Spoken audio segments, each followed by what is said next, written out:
ಎಲ್ಲರಿಗೂ ಕಥಾಕುಸುಮ ಯೂಟ್ಯೂಬ್ ಚಾನೆಲ್ಗೆ ಸ್ವಾಗತ. ಇಚ್ಛಾ ಬೆಳಗ್ಗೆ ಕಣ್ಣು ತೆರೆದಾಗ ಗಡಿಯಾರದಲ್ಲಿ ಸಮಯ 8 ತೋರಿಸುತ್ತಿತ್ತು. ಅಯ್ಯೋ, ಇವತ್ತು ಲೇಟಾಗಿದ್ಬಿಟ್ಟೆ ಎಂದು ಮನಸ್ಸಲ್ಲಿ ಅಂದುಕೊಂಡು ಏಳಲು ಹೋದಾಗ ಸಾರ್ಥಕ್ ಅದಾಗಲೇ ರೆಡಿಯಾಗಿ ಬಂದಿದ್ದ. ಬೇಗ ರೆಡಿಯಾಗಿ ಬಾ, ಇವತ್ತು ನಿಮ್ಮ ಮನೆಗೆ ಹೋಗ್ತಾ ಇದ್ದೀವಿ ಎಂದು ಸಾರ್ಥಕ್ ಹೇಳಿದಾಗ ಕಣ್ಣರಳಿಸಿದವಳು. ನಿಜಾನಾ ಎಂದು ಕೇಳಿದಾಗ ಹೌದು ಎಂದ. ಖುಷಿಯಿಂದ ಕುಣಿದಾಡಿದವಳು. ನಾನು ಬೇಗ ಫ್ರೆಶ್ ಆಗಿ ಬರ್ತೀನಿ ಎಂದು ಹೋದವಳು ಮತ್ತೆ ವಾಪಸ್ ಬಂದು, ನಿಮ್ಮ ಕೈ ಹೇಗಿದೆ, ನೋವು ಕಡಿಮೆ ಆಯಿತಾ ಎಂದು ಕೇಳಿದಾಗ ಹೌದೆಂಬಂತೆ ತಲೆಯಾಡಿಸಿದವನು ಕೆಳಗೆ ಹೋದ. ನಾಯಿ ಮರಿ ತಿಂಡಿ ಬೇಕೆ, ನಾಯಿ ಮರಿಗೆ ತಿಂಡಿ ಇವತ್ತು ಅಮ್ಮ ಕೊಡ್ತಾಳೆ, ನಾಯಿ ಮರಿಗೆ ತೀರ್ಥ ಇವತ್ತು ಅಪ್ಪ ಕೊಡ್ತಾರೆ ಎಂದು ತನ್ನದೇ ಸ್ವರಚಿತ ಹಾಡನ್ನು ಗುಣಗುತ್ತಾ ಸ್ನಾನ ಮಾಡಿ ಬಂದಳು. ಅಯ್ಯೋ, ನಿನ್ನೇನೋ ವೃತ್ತಿಯ ಬಟ್ಟೆಯನ್ನು ಹಾಕ್ಕೊಂಡೆ, ಈಗ ಈ ಸೀರೆನೇ ಗತಿ ಎಂದು ಸೀರೆಯನ್ನು ಕೈಯಲ್ಲಿ ಹಿಡಿದುಕೊಂಡು, ನಿನ್ನೆ ಅಮ್ಮ ಸೀರೆ ಉಡಿಸಿದ್ರು, ಇವತ್ತು ಯಾರು ಉಡಿಸ್ತಾರೆ ಎಂದು ಹೇಳುತ್ತಿರುವಾಗ ಇವತ್ತು ಕೂಡ ಅಮ್ಮ ಉಡಿಸ್ತಾರೆ ಎನ್ನುತ್ತಾ ಬಂದರು ರಜನಿಯವರು. ಅಮ್ಮ ನಿಮಗೆ ಹೇಗೆ ಎಂದು ಆಶ್ಚರ್ಯದಿಂದ ಕೇಳಿದವಳ ಬಳಿ, ಪಾಪು ಹೇಳ್ದ ನಿನಗೆ ನನ್ನ ಅವಶ್ಯಕತೆ ಇದೆ ಅಂತ, ಆದರೆ ಯಾಕೆ ಅಂತ ಇಲ್ಲಿಗೆ ಬಂದ ಮೇಲೆ ಗೊತ್ತಾಯ್ತು ನೋಡು ಎಂದರು. ಏನು, ಆ ಪಾಪಿ ಇವರನ್ನು ಕಳಿಸಿದ್ನ? ಪರವಾಗಿಲ್ಲ, ಅವಾಗವಾಗ ಆ ಪಾಪಿಗೆ ಒಳ್ಳೆ ಬುದ್ಧಿ ಬರುತ್ತೆ ಅಂತಾಯಿತು ಎಂದು ಮನಸ್ಸಲ್ಲಿ ಅಂದುಕೊಂಡಳು. ತದನಂತರ ಎಲ್ಲರೂ ತಿಂಡಿ ತಿಂದರು. ಹುಷಾರಾಗಿ ಹೋಗ್ಬಿಟ್ಟು ಬನ್ನಿ ಎಂದು ಹೇಳುವುದನ್ನು ಮರೆಯಲಿಲ್ಲ ಅರುಂಧತಿಯವರು. ಬಳಿಕ ಎಲ್ಲರಿಗೂ ಹೇಳಿ ಇಬ್ಬರು ಕಾರನ್ನೇರಿ ಇಚ್ಛಾಳ ಮನೆಗೆ ಹೊರಟರು. ವಿಮಲಾರವರು ಮನೆಯ ಮುಂದೆ ಅಂಗಳದಲ್ಲಿ ಅತ್ತಿಂದಿತ್ತ ನಡೆಯುತ್ತಾ ಹೊರಗೆ ರಸ್ತೆಯ ಕಡೆಗೆ ನೋಡುತ್ತಾ ಇದ್ದರು. ಇಚ್ಛಾ ಮನೆಯಲ್ಲಿದ್ದಾಗ ಬೆಳಿಗ್ಗೆ ಬೇಗ ಏಳುವುದಿಲ್ಲ, ಮನೆಯ ಮುಂದೆ ರಂಗೋಲಿ ಹಾಕುವುದಿಲ್ಲ, ಅಡುಗೆ ಕೋಣೆಯಲ್ಲಿ ತಮಗೆ ಸಹಾಯ ಮಾಡುವುದಿಲ್ಲ ಎಂದು ಅವಳಿಗೆ ಬೈಯುತ್ತಿದ್ದರು. ಇಚ್ಛಾ ಅವರ ಮುದ್ದಿನ ಮಗಳೇ ತಾನೆ. ಅವಳಿದ್ದಾಗ ಮನೆಯಲ್ಲಿ ಸಂತೋಷ ತುಂಬಿ ತುಳುಕುತ್ತಿತ್ತು. ಅವಳು ಗಂಡನ ಮನೆಗೆ ಹೋದ್ಮೇಲೆ ಅವಳ ನಗು ತರಲೆ ಮಾತುಗಳಿಲ್ಲದೆ ಇಡೀ ಮನೆ ನಿಶಬ್ದವಾಗಿದೆ. ಹಿಂದಿನ ದಿನ ರಾತ್ರಿ ಶಿವಕುಮಾರ್ ಅವರು ಕರೆ ಮಾಡಿ ನಾಳೆ ಮಕ್ಕಳಲ್ಲಿ ಬರ್ತಿದ್ದಾರೆ ಎಂದು ಹೇಳಿದ್ದೇ ತಡ. ರಾತ್ರಿ ಗಂಡನ ಬಳಿ, ರೀ ನಾಳೆ ತಿಂಡಿಗೆ ಪೂರಿ ಮಾಡೋಣವಾ, ಚಿನ್ನುಗೆ ಇಷ್ಟ ಅಲ್ವಾ, ಆದರೆ ಅಳಿಯಂದ್ರಿಗೆ ಏನಿಷ್ಟ ಅಂತ ಗೊತ್ತಿಲ್ಲಲ್ವಾ, ಮಧ್ಯಾಹ್ನ ಊಟಕ್ಕೆ ಸಾಂಬಾರ್ ಸಲಾಡ್ ಆಮೇಲೆ ಹಪ್ಪಳ ಸೆಂಡಿಗೆ ಎಲ್ಲ ಮಾಡಬೇಕು, ಅಳಿಯಂದ್ರಿಗೆ ಇಷ್ಟ ಆಗುತ್ತೋ ಗೊತ್ತಿಲ್ಲ, ಆದರೆ ನಾಳೆ ಅವರ ಇಷ್ಟ ಏನು ಅಂತ ಕೇಳಿ ತಿಳ್ಕೊಂಡು ಮುಂದಿನ ಸಾರಿ ಬಂದಾಗ ಮಾಡಿಕೊಡೋಣ ಎಂದು ವಿಮಲಾರವರು ಸಂಭ್ರಮಿಸುತ್ತಿದ್ದಾಗ, ವಿಮಲಾ ಮಗಳು ಅಳಿಯ ಬರ್ತಾರೆ ಅಂತ ನನಗೂ ಸಂತೋಷ ಆಗ್ತಿದೆ, ಆದರೆ ಈಗ ಮಧ್ಯರಾತ್ರಿ ಕಳೆದು 1:02 ಆಯಿತು, ಇನ್ನಾದರೂ ಮಲಗು ಎಂದು ದಾಮೋದರ್ ಅವರು ಹೇಳಿದಾಗ ಮರು ಮಾತನಾಡದೆ ಕಣ್ಣು ಮುಚ್ಚಿದರು ವಿಮಲಾರವರು. ಆದರೆ ಅವರಿಗೆ ನಿದ್ದೆ ಬಂದಿರಲಿಲ್ಲ. ಆ ಘಟನೆಯನ್ನು ನೆನೆದು ದಾಮೋದರ್ ಅವರು ನಗುತ್ತಿದ್ದಾಗ ಇಶಾನ್ ಅವರ ನಗುವಿನ ಕಾರಣ ವಿಚಾರಿಸಿದ. ಅವರು ರಾತ್ರಿ ನಡೆದುದನ್ನು ವಿವರಿಸಿದಾಗ ಇಶಾನ್ಗೆ ನಗು ತಡೆಯಲಾಗಲಿಲ್ಲ. ಕಾರು ಬಂದ ಸದ್ದು ಕೇಳುತ್ತಲೇ ದೇವರ ಕೋಣೆಗೆ ಹೋಗಿ ಆರತಿ ತಟ್ಟೆಯನ್ನು ತೆಗೆದುಕೊಂಡು ಬಂದರು ವಿಮಲಾರವರು. ಇಚ್ಛಾ ಹಾಗೂ ಸಾರ್ಥಕ್ ಮನೆಯ ಮುಂದೆ ಬಂದು ನಿಂತರು. ವಿಮಲಾರವರು ಅವರಿಗೆ ಆರತಿ ಮಾಡಿ ಒಳಗೆ ಬರಲು ಹೇಳಿದರು. ದಾಮೋದರ್ ಅವರನ್ನು ಕಂಡವಳೆ ಅಪ್ಪ ಎಂದು ಪುಟ್ಟ ಮಗುವಂತೆ ಅವರ ಬಳಿಗೆ ಓಡಿದಳು.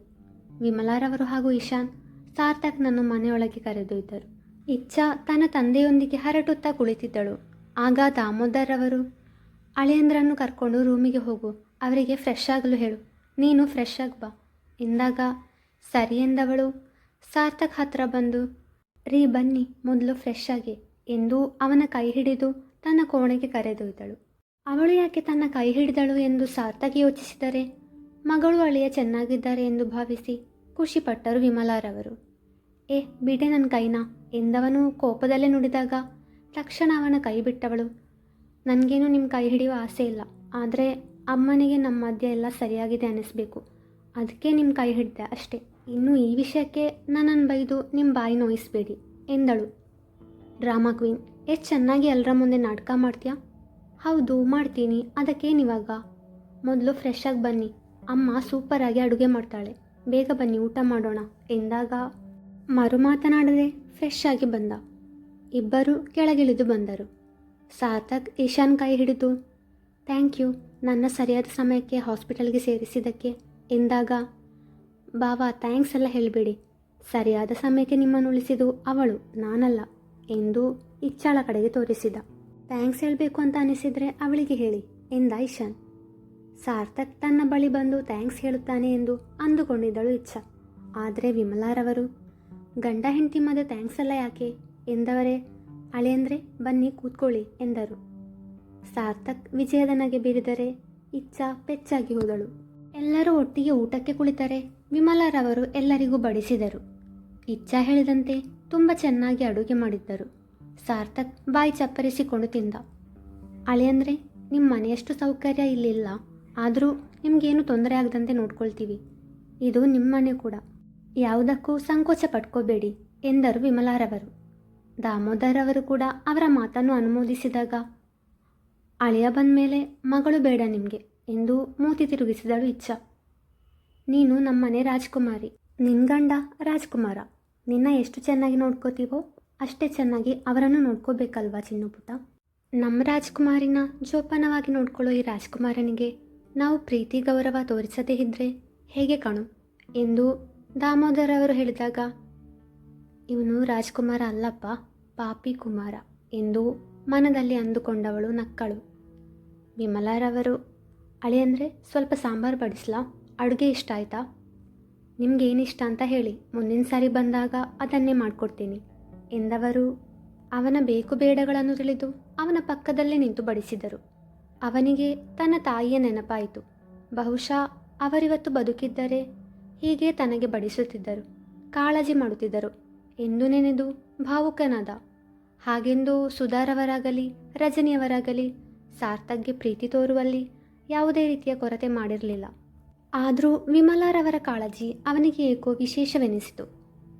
ನೀವು ನನ್ನ ಸಾರ್ಥಕ್ ಅಂತ ಕರೀರಿ ಸಾಕು, ಹಾಗೆ ನಾನು ನಿಮಗಿಂತ ಚಿಕ್ಕವನು, ನನ್ನನ್ನು ಬಹುವಚನದಲ್ಲಿ ಮಾತಾಡಿಸಬೇಡಿ, ನನಗೆ ಸರಿ ಕಾಣ್ತಿಲ್ಲ ಅದು ಎಂದಾಗ, ಅದು ಹಾಗಲ್ಲ ಅಳಿಯಂದ್ರೆ ಎಂದು ಏನು ಹೇಳಲು ಬಂದವರನ್ನು ತಡೆದ ಇಚ್ಛಾ, ಅಮ್ಮ ಅವರೇ ಹೇಳಿದ್ರಲ್ವ ಬಹುವಚನದಿಂದ ಕರಿಬೇಡ ಅಂತ, ಪ್ಲೀಸ್ ಅಮ್ಮ ಅವರನ್ನ ಹೆಸರಿಂದಲೇ ಕರಿ, ಇಲ್ಲಾಂದರೆ ನನಗೆ ನನ್ನ ಗಂಡ ಮುದುಕ ಆಗಿಬಿಟ್ರು ಅನಿಸುತ್ತೆ ಎಂದು ನಕ್ಕಾಗ ಸಾರ್ಥಕ್ ಅವಳನ್ನು ಉರಿಗಣ್ಣಿನಿಂದ ನೋಡಿದರೆ ವಿಮಲಾರವರು ಅವಳ ತಲೆಗೆ ಮೊಟಕಿದರು. ಊಟವಾದ ನಂತರ ಎಲ್ಲರೂ ಜೊತೆಯಲ್ಲಿ ಕುಳಿತು ಸ್ವಲ್ಪ ಹೊತ್ತು ಹರಡಿದರು. ಸಾರ್ಥಕ್ ಮಾತನಾಡದಿದ್ದರೂ ಅವರ ಮಾತಿಗೆ ಕಿವಿಯಾದ. ಎಷ್ಟು ಸುಂದರ ಇವರ ಪ್ರಪಂಚ, ಎಲ್ಲರೂ ಎಷ್ಟು ಖುಷಿಯಾಗಿದ್ದಾರೆ. ನನ್ನ ಜೀವನದಲ್ಲಿ ನಾನು ರೆಸ್ಟೋರೆಂಟ್ ಬಗ್ಗೆ ಮಾತ್ರ ಚಿಂತೆ ಮಾಡ್ತಿದ್ದೆ ಎಂದು ಮನಸ್ಸು ಹೇಳಿದಾಗ, ನಿನ್ನ ತಾಯಿ ಹೆಸರು ಎಲ್ಲ ಕಡೆ ಫೇಮಸ್ ಆಯಿತು, ನಿನ್ನ ತಾಯಿ ಈಗ ಖುಷಿ ಪಡ್ತಿರಬಹುದಲ್ವಾ ಎಂದಿತು ಅವನ ಬುದ್ಧಿ. ರಾತ್ರಿ ಇಚ್ಛಾಳ ಕೋಣೆಗೆ ಬಂದಾಗ ಅದು ಅವನ ಕೋಣೆಯಷ್ಟು ದೊಡ್ಡದಲ್ಲದೆ ಹೋದರೂ ಒಂದು ಮಂಚ ಹಾಗೂ ಕಬೋರ್ಡ್ ಇರುವಷ್ಟು ಜಾಗ ಮಾತ್ರ ಅಲ್ಲಿದ್ದದ್ದು. ಈಗ ಹೇಗೆ ಮಲಗೋದು ಎಂದು ಸಾರ್ಥಕ್ ಕೇಳಿದಾಗ, ಇಲ್ಲಿ ಬೇರೆ ಸೋಫಾ ಏನಿಲ್ಲ, ನೀವು ಮಂಚದ ತುದಿಯಲ್ಲಿ ಮಲಗಿ, ನಾನು ಈ ಕಡೆ ಮಲಗ್ತೀನಿ ಎಂದಳು. ಬೇರೆ ದಾರಿ ಇಲ್ಲದೆ ಅವಳ ಮಾತಿಗೆ ಸಮ್ಮತಿಸಿದ. ನನಗೆ ನಿದ್ದೆಯಲ್ಲಿ ಹೊರಲಾಡುವ ಅಭ್ಯಾಸ ಇಲ್ಲ, ನಿಮಗಿದೆಯಾ ಎಂದು ಪ್ರಶ್ನಿಸಿದವಳ ಕಡೆಗೆ ಉರಿಗಣ್ಣಿನಿಂದ ನೋಡಿದವ, ಅದೆಲ್ಲ ನಿಂಗೆ ಯಾಕೆ ಎಂದಾಗ, ಹಲೋ ಓವರಾಗಿ ಇಮೇಜಿನ್ ಮಾಡ್ಕೋಬೇಡಿ, ನಿದ್ದೆಯಲ್ಲಿ ಹೊರಲಾಡುವ ಅಭ್ಯಾಸ ಇಲ್ಲ ಅಂದರೆ ಮಧ್ಯದಲ್ಲಿ ತಲೆದಿಮ್ಮಿನ ಅವಶ್ಯಕತೆ ಬರಲ್ಲ ಅಲ್ವಾ, ಅದಕ್ಕೆ ಕೇಳಿದೆ ಎಂದಳು. ಸರಿ ಮಧ್ಯದಲ್ಲಿ ಪಿಲ್ಲೋ ಬೇಡ ಎಂದ. ಇಬ್ಬರೂ ಎರಡು ತುದಿಯಲ್ಲಿ ಮಲಗಿದ್ದರು. ಇಚ್ಛಾಳಿಗೆ ಬೇಗ ನಿದ್ದೆ ಬಂತು. ಆದರೆ ಸಾರ್ಥಕ್ ನಿದ್ರಾದೇವಿ ಅವನಲ್ಲಿ ಮುನಿಸಿಕೊಂಡಿದ್ದಳು. ಸೊಳ್ಳೆ ಬಂದು ಕಿವಿಯಲ್ಲಿ ಪಿಸುಗುಟ್ಟುತ್ತಿತ್ತು.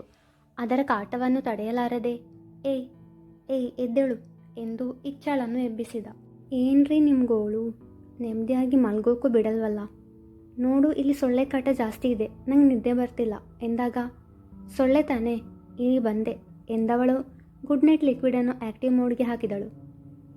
ಏನು ಮಾಡ್ತಿದ್ಯಾ, ಯಾಕೆ ಕಾಣಿಸ್ತಿಲ್ವಾ, ಇದು ಗುಡ್ ನೈಟ್ ಲಿಕ್ವಿಡ್, ಆ್ಯಕ್ಟಿವ್ ಮೋಡಲ್ಲಿ ಪುಷ್ ಮಾಡಿ ಖುಷಿ ಪಡಿ ಎಂದವಳು ನಕ್ಕಾಗ, ನೋಡು ನನಗದಾಗಲ್ಲ, ಮೊದಲು ಅದನ್ನು ಆಫ್ ಮಾಡು ಎಂದನು. ಆಫ್ ಮಾಡಿದರೆ ಸೊಳ್ಳೆ ಕಾಟ ಅದು ಇದು ಅಂತ ನನ್ನನ್ನೆಬ್ಬಿಸಬೇಡಿ. ಹಾಗಂದ್ರೆ ಹೇಗೆ, ಇದು ನಿನ್ನ ಮನೆ, ನನಗೆ ಯಾವುದೇ ತೊಂದರೆ ಆಗದೇ ಇರೋ ಥರ ನೋಡ್ಕೋಬೇಕು ಅಂತ ಅತ್ತೆ ಹೇಳಿದ್ದಾರೆ. ನೀನಿದನ್ನು ಆಫ್ ಮಾಡಲಿಲ್ಲ ಅಂದರೆ ನಾನು ನಿನ್ನ ಬಗ್ಗೆ ಅತ್ತೆ ಹತ್ರ ಕಂಪ್ಲೇಂಟ್ ಮಾಡ್ತೀನಿ. ಇವನೊಬ್ಬ ನನ್ನ ನಿದ್ದೆ ಹಾಳು ಮಾಡಿದ್ದು ಅಲ್ಲದೆ ನನ್ನ ಬಗ್ಗೆ ಅಮ್ಮನಿಗೆ ಕಂಪ್ಲೇಂಟ್ ಮಾಡ್ತಾನಂತೆ. ಮೊದಲೇ ಅಮ್ಮನಿಗೆ ಇವನಂದರೆ ನನಗಿಂತ ಜಾಸ್ತಿ ಪ್ರೀತಿ. ಒಂದು ವೇಳೆ ಇವನೇನಾದರೂ ನನ್ನ ಬಗ್ಗೆ ಕಂಪ್ಲೇಂಟ್ ಕೊಟ್ಟರೆ ಇವನ ಮುಂದೇನು ನನಗೆ ಸಹಸ್ರನಾಮಾರ್ಚನೆ ಮಾಡ್ತಾಳೆ ಅಷ್ಟೇ ಆಮೇಲೆ ಎಂದು ಮನಸ್ಸಲ್ಲಿ ಅಂದುಕೊಂಡವಳು, ಆಯಿತು ಲಿಕ್ವಿಡ್ ಆಫ್ ಮಾಡ್ತೀನಿ ಎಂದಳು. ಇವರಿಬ್ಬರ ವಾಗ್ವಾದಕ್ಕೋ ಅಥವಾ ಗುಡ್ ನೈಟ್ ಲಿಕ್ವಿಡ್ನ ಪ್ರಭಾವಕ್ಕೋ ಸೊಳ್ಳೆಗಳು ಜಾಗ ಖಾಲಿ ಮಾಡಿದವು. ಇಬ್ಬರು ಮಲಗಿದರು. ಬೆಳಗ್ಗೆ 8 ಗಂಟೆಗೆ ಎಚ್ಚರಗೊಂಡವಳ ಮುಂದೆ ಕಣ್ಣು ಕೆಂಪಗೆ ಮಾಡಿ ನಿಂತಿದ್ದ ಸಾರ್ಥಕ್. ಇಚ್ಛಾ ಅವನನ್ನು ನೋಡಿ ಉಗುಳು ನುಂಗಿಕೊಂಡಳು. ಮುಂದುವರೆಯುವುದು. ಈ ಕತೆ ನಿಮಗೆ ಇಷ್ಟವಾಗಿದ್ದರೆ ಲೈಕ್ ಮಾಡಿ, ಶೇರ್ ಮಾಡಿ, ಕಮೆಂಟ್ ಮಾಡಿ. ಹಾಗೆ ಈ ಚಾನೆಲ್ನ ನೀವು ಸಬ್ಸ್ಕ್ರೈಬ್ ಮಾಡಿಲ್ಲ ಅಂದರೆ ಸಬ್ಸ್ಕ್ರೈಬ್ ಮಾಡಿ. Thank you.